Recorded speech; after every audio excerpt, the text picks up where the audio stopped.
Now, I know what you're thinking, Ryan. What's took you so long? Where have you been? Where's the match reaction? Calm down. It's finally here. It was opening weekend. I'm allowed to partake in a few libations to enjoy the start of another season, my 10th season in 412. It's tradition. So, we're finally here. Match reaction time. A lot of other things to talk about as well, including Celtic's draw in that playoff qualifier for the Champions League. We're back to basics. It's a new week. It's Monday afternoon. Let's talk about everything.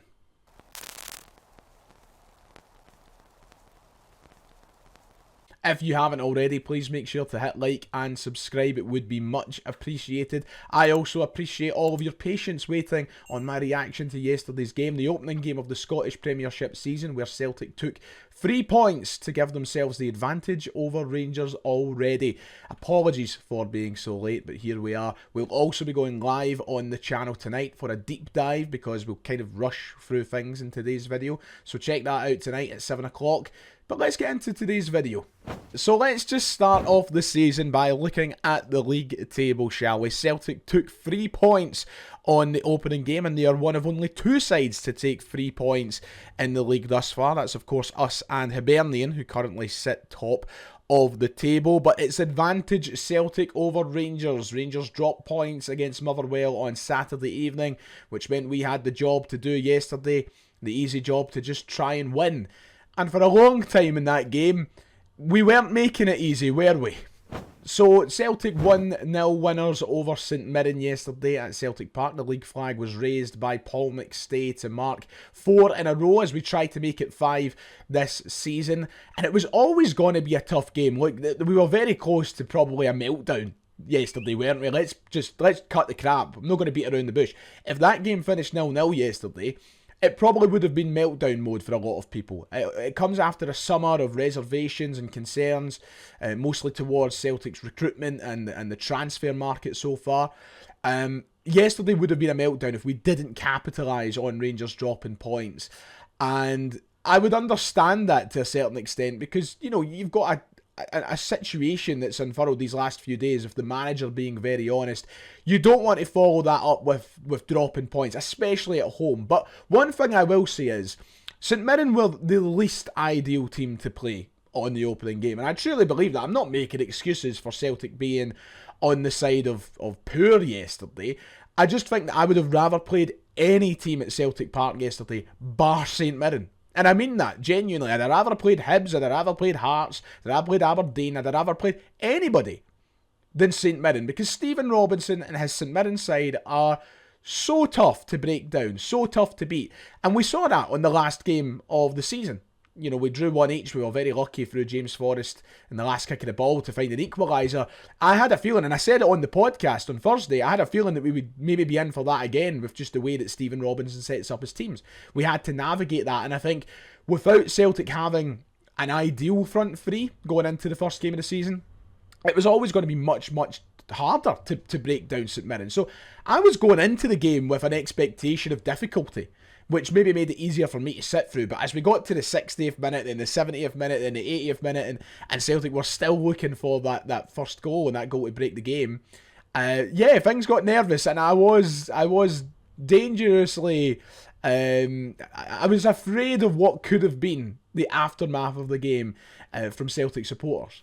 Don't get me wrong, Celtic were in total control of yesterday's game, and we've seen this story 1,000 times. It's a new season, and we're going to see games like this every year. You know, it happens, and you've got to accept that not every team in the league will be one that you steamroll, and not every game is going to be one where Celtic will score 3, 4, 5 goals. And you always want to start the season with a bang, but other teams want to start the season positively as well. It was always going to be quite difficult. But we were in total control. We should have had more, and I think a lack of quality in the final third was really what showed to be what the biggest problem was for Celtic. Defensively, we were great. In the midfield, I think we were maybe lacking the match sharpness to have the same pace about as we usually would. But it was mostly in the front three where I think you noticed a lack of quality in the game. And that's what needs to be addressed in these next few weeks, especially as we head into games against Aberdeen at Pittodrie, especially as we head into Champions League qualifiers, and especially as we head to Ibrox at the end of the month. You know, we do need quality in that final third. So for me, that was probably the biggest takeaway from the game. I didn't leave the game angry or annoyed or any sort of negative feeling.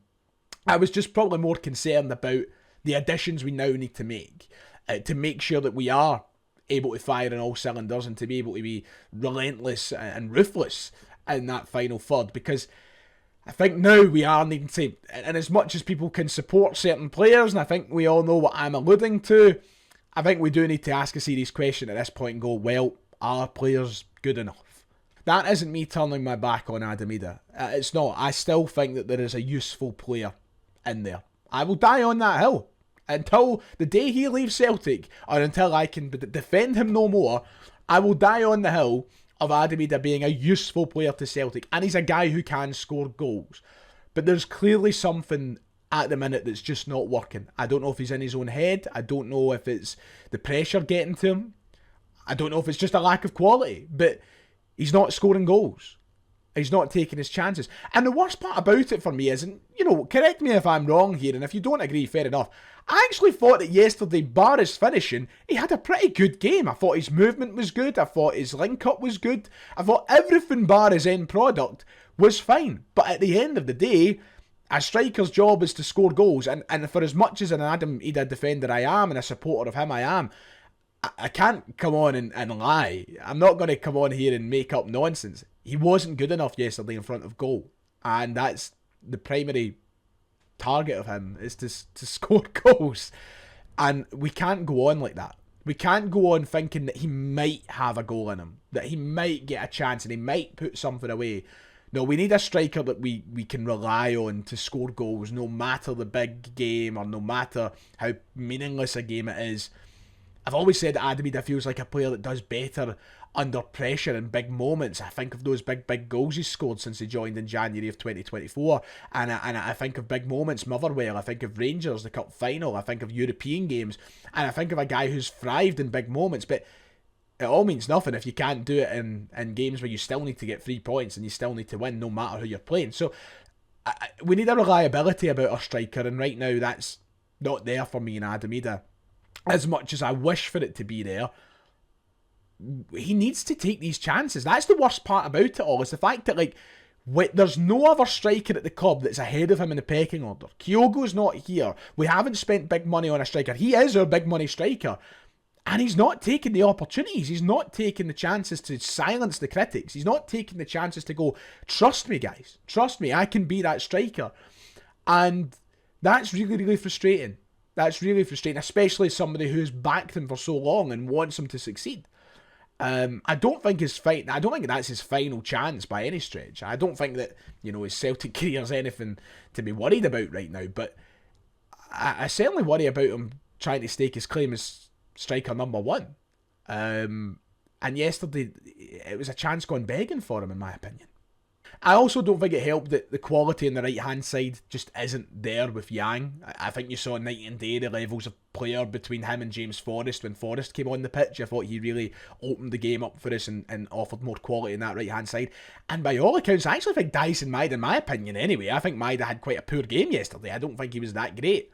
So that doesn't help. But, at the same time, as a £9 million striker, you have to be able to pull yourself out from the players around you and to drag your team through it sometimes. And I don't know if Adam Ida's got that confidence in himself right now.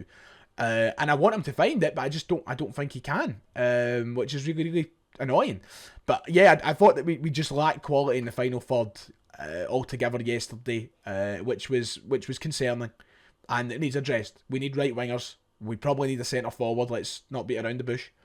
And when that happens, I think we'll all be a lot more confident of being able to break down sides like St Mirren on a more regular basis. It was magnificent to see Kieran Tierney back. We'll talk about his situation in a moment. Of course, he went off with a slight concern in the second half, but straight away you just see the quality he brings to the left-hand side and the upgrades that he brings to the left-hand side as well. I think it will take time for him and Maeda to really have that full understanding.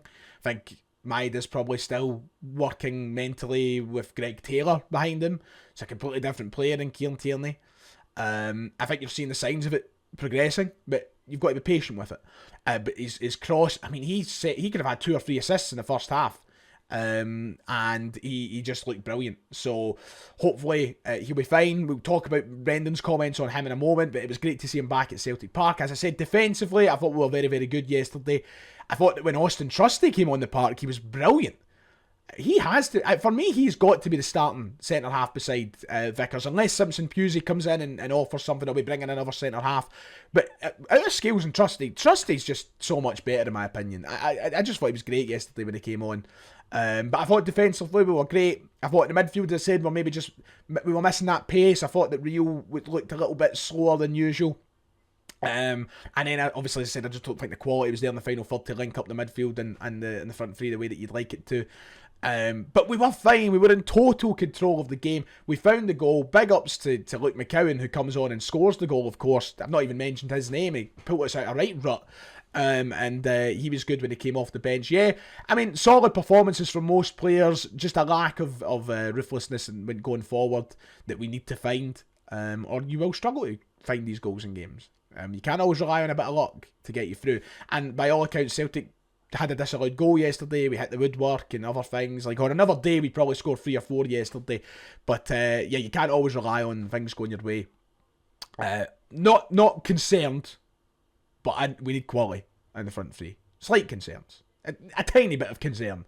I'd be hypocritical and backtracking on what I said earlier if I said there's no concerns. But generally speaking, good side, good start. Beating St Mirren by any amount of goals was always going to be the least that I wanted yesterday. So we got that. So Brendan Rodgers did clarify everything to do with Kieran Tierney, tried to bring some calm to the support after there was some sharp intakes through the teeth at Celtic Park yesterday when he hit the floor. He is fine. It's all about management. It's all about caution with this Kieran Tierney situation. This was Brendan Rodgers' quotes about him, talking about how he's happy for him coming back, great reception and the qualities that he has. He just said he had a wee bit of cramp at the end. He hasn't played a lot of football, and it's about managing him through this period now that he's back, build him in his fitness. But yes, his qualities, his crossing ability and his 1v1 ability is, I'm really pleased for him. So he's fine. It was just cramp. He did walk around the park at the end of the game. We all applauded him off. Looked fine, looked okay. These are natural things to happen, and I know that everybody, especially across the city, have been waiting for the first time Kieran Tierney goes off injured so they can say, "Ha! Told you so." The guy has barely played. I mean, he's played some amount of football since January, but not 90 minutes. That's just not been under his belt yet. And as he gets closer to that, he's going to experience things like cramp, muscle fatigue, and things like that. It's nothing serious. We're okay for now, and he should probably still be starting against Aberdeen in the next game. Shimai Simpson Pusey was spotted at the game yesterday as well. Of course, he wasn't involved because he's not officially a Celtic player yet. We might get that confirmation at some point today because he was there in the Celtic gear. He was dressed and in the stands watching the game. Brendan Rodgers clarified what's happening with that situation right now. A lot of people were curious as to why it's taken so long. He basically said we're just waiting on the clearance for that, but he is up here. We obviously think it will be definite and then it will be announced. But yes, he's up and he's ready for the move. He's part of a team. The area of the team is always so important. Any team, your centre halves need to be dominant, and we've got really good options there now. Your centre halves need to be strong. Sometimes you're not doing a great deal. You're stood in the halfway line and you're attacking a lot of the time, but you need to be able to defend the space. So yeah, talking about the centre half situation in general, but he was there. He was at the game. He will be a Celtic player in the next few hours or days, and no need to worry about that. So yeah, just to summarise my thoughts on yesterday, I'm chuffed that Celtic got the win. We need quality in the front three, as we know, but I have no major nothing like over the top concerns about yesterday. I thought we played really, really well at times in the game, especially the first 20 or 25 minutes, but it felt like maybe there was a sort of fatigue that caught up with the team as the game went on, which will be, I think, drilled out of us very, very quickly as we play more football and we get into these competitive games, you know. A tough game to start off, and it certainly showed. So yeah, Aberdeen, big test at the weekend. We need to navigate it well, and of course, European qualifiers are on the way. And Celtic have learned who they will play in the Champions League playoff round. Will we qualify for Europe's premier competition? Well, I would say the odds are certainly in our favour if we have the players that we need in time anyway, because Celtic will play either Slovan Bratislava of Slovakia, which we played last year, of course, in the Champions League, or Kairat Almaty of Kazakhstan. So those are the two teams we can play, subject to whoever wins that tie, of course. And the odds are in Celtic's favour. Look, listen, I'm fed up of people putting down Celtic all the time. If we don't win, it's quite embarrassing, because realistically, Slovan Bratislava will go through here. I think if you're going off odds, it's probably going to be Slovan Bratislava we play. Slovan Bratislava are a side who we beat 5-1 in last year's competition and finished with 0 points, I believe. That's a team we should be beating. If we don't, it's embarrassing. It's as simple as that. So I know people always have their reservations and they play, oh, it's going to be tough and that. Yeah, it won't be easy, but we should be winning. It's as simple as that. You know, I'm not meaning to overlook them. I mean it with all due respect. But my God, we beat them 5-1 less than a year ago. So the home leg is first, which I'm not a huge fan of. But as long as we can repeat what we done last year in the home leg, we should be fine. Home leg will come first, and then the second leg will be away from home, whether that's in Kazakhstan or Bratislava. We'll wait and see. But yeah, those are the two teams that we can play. The fixture dates and times are to be confirmed. But if I just quickly get my calendar for you, the first leg should be played on either the 19th or 20th of August, and the second leg will be played on the 26th or 27th of August. Now, an interesting part about all of this, though, is that Rangers have also been drawn in a home leg first affair. And if it happens to be a situation where we're drawn to play if it's organised to be played the same night, I think there is an outside chance that the games could be flipped for one of the two sides, either us or Rangers.